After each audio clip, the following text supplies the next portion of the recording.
আসসালামু আলাইকুম। তো আপনার ইউটিউবের এমবি খুব তাড়াতাড়ি শেষ যদি হয়ে যায় তাহলে ৩ টা সেটিং আপনি করতে পারেন, যেটা আপনার ইউটিউবের এমবি খরচ কমাই দিবে। যেমন আমরা ইউটিউবের মধ্যে গেলাম। ইউটিউবের মধ্যে যাওয়ার পরে এই যে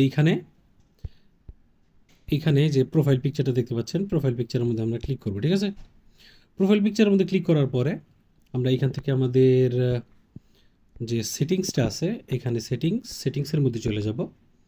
সেটিংসের মধ্যে যাওয়ার পরে আমরা প্রথম যে অপশনটা জেনারেল অপশনের মধ্যে চলে আসব।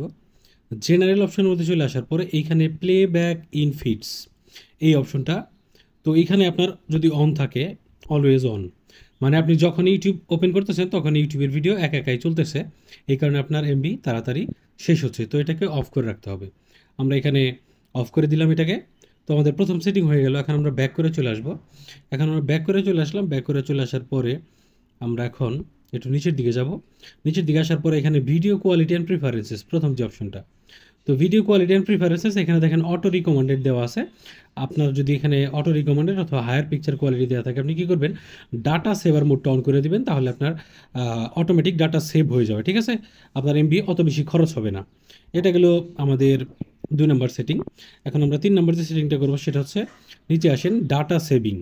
তো ডাটা সেভিংয়ের মধ্যে যদি আমরা ক্লিক করি তাহলে এখানে উপরে যে অপশনটা অফ দেখতে পাচ্ছেন, এই অপশনটাকে অন করে দিতে হবে। তাহলে আমাদের ভিডিওর কোয়ালিটি একটু কমে যাবে, কিন্তু আমাদের এমবি বা জিবি যেটা বলেন সেটা খরচ অনেক কম হবে আগের থেকে। এই 3টা সেটিং আপনি ইউটিউবে করে নেন, আশা করছি আপনাদের অনেক কাজে লাগবে। তো আজকের মতো এই পর্যন্তই, কথা হবে পরবর্তী ভিডিওতে।